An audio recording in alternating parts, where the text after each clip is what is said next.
যদি কোনো ব্যক্তির কাছ থেকে, কোনো ব্যক্তির পক্ষ থেকে যদি বিপদ আসে, তাহলে এটাকে আপনারা কি বলবেন? তাদেরকে তো আপনারা উঁচু গলায়, উঁচু কণ্ঠে, স্পষ্ট ভাষায় বলে দেন তারা আমাদের বন্ধু। কিন্তু বন্ধুর পরিচয় কতক্ষণ পর্যন্ত দিয়েছে? 1971 সাল থেকে আজ পর্যন্ত কোনদিন পর্যন্ত বন্ধুত্বের স্বাক্ষর সেই ইন্ডিয়ার দাদাবাবুরা কোন দিয়েছেন কিনা?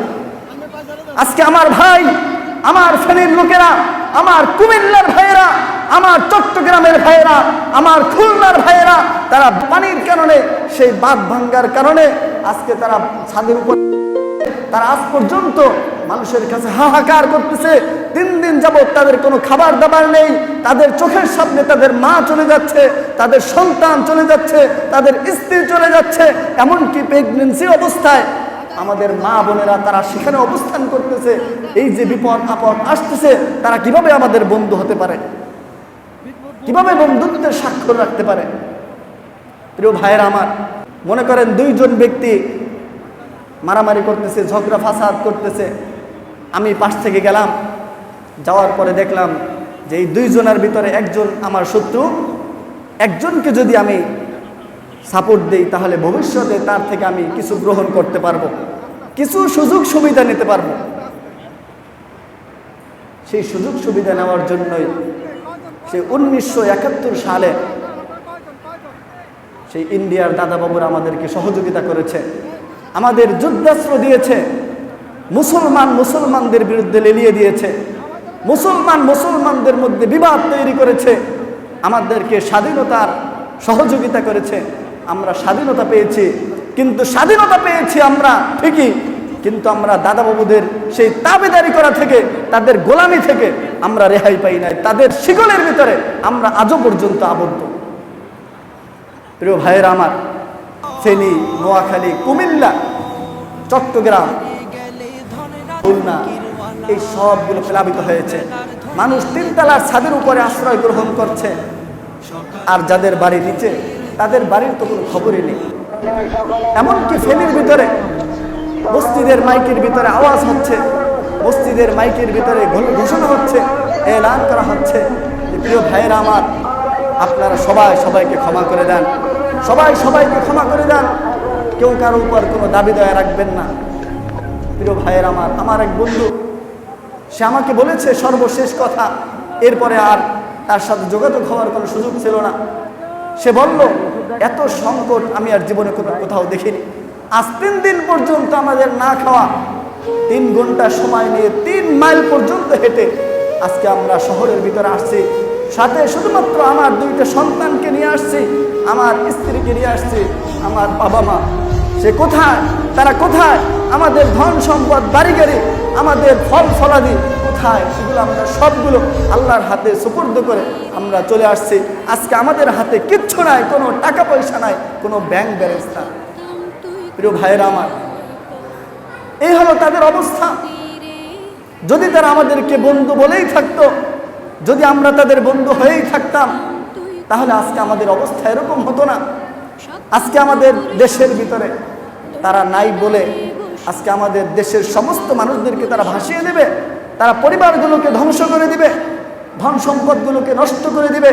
আমার ছোট ছোট বাচ্চা ভাইয়েরা, তারা কি দুনিয়া থেকে চলে যাবে এভাবে? এটা আমরা সহ্য করতে পারি না।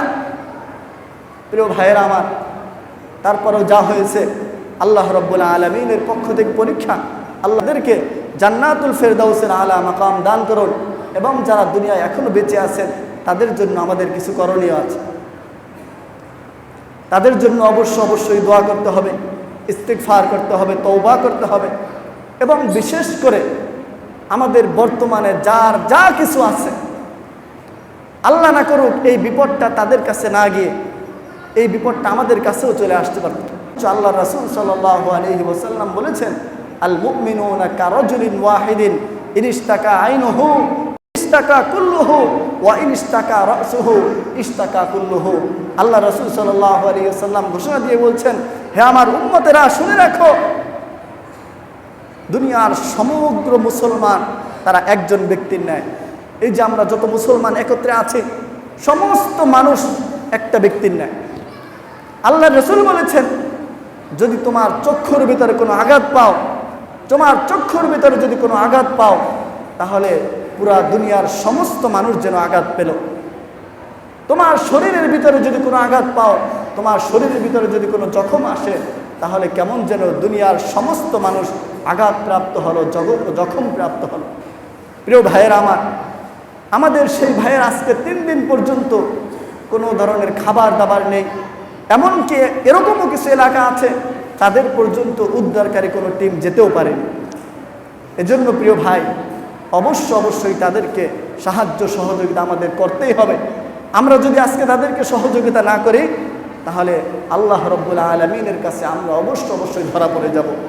অবশ্যই আল্লাহ রাব্বুল আলামিনের কাছে আমাদের জবাবদিহিতা করতে হবে। আল্লাহ রাব্বুল আলামিন নিজেও বলে দিয়েছেন, ইন্নামাল মুমিনুনা ইখওয়া, নিশ্চয়ই সমস্ত মুমিনরা তারা ভাই ভাই। সুতরাং ভাই যদি কোনো বিপদের মধ্যে পড়ে, তাহলে অবশ্যই অন্য ভাই যেন তাকে কি করে, সাহায্য সহযোগিতা করে। এজন্য প্রিয় ভাই, ওখানে অনেকগুলো গ্রুপ তারা উদ্ধার কাজের ব্যবস্থাপনা করতেছে, বিভিন্ন ধরনের খাবার দাবারের ব্যবস্থাপনা করতেছে, তারা সাহায্য সহযোগিতা করতেছে। আমরা যদিও তাদের কাছ পর্যন্ত যেতে পারছি না, কিন্তু আমাদের এখান থেকে কিছু করণীয় আছে। 1 নম্বর হলো আমরা দোয়া করতে পারবো, অবশ্যই তাদের জন্য দোয়া করব, এবং বিশেষ করে আমরা মালের মাধ্যমে, অর্থের মাধ্যমে তাদেরকে সহযোগিতা করতে পারবো। প্রিয় ভাইয়েরা আমার, আপনাদের মসজিদের ইমাম হিসাবে আপনারা যদি আমাকে বিশ্বাস করে থাকেন, যদি তাদেরকে ভালোবেসে থাকেন, যদি মহব্বত করে থাকেন, আজকে আপনাদের নিকট একটা আবেদন করতেছি। আমি তাদের সাথে যোগাযোগ করেছি, তাদের সাথে আমার ভালো যোগাযোগ আছে। আমি আপনাদের হাতে ধরে, আপনাদের পায়ে ধরে আপনাদেরকে বলতেছি, এই বিপদের মুহূর্তে আপনার ভাইয়ের পাশে আপনি দাঁড়ান। আপনি যদি আজকে না দাঁড়ান, আপনি কোনো বিপদে পড়লে আপনার পাশেও কেউ দাঁড়াবে না।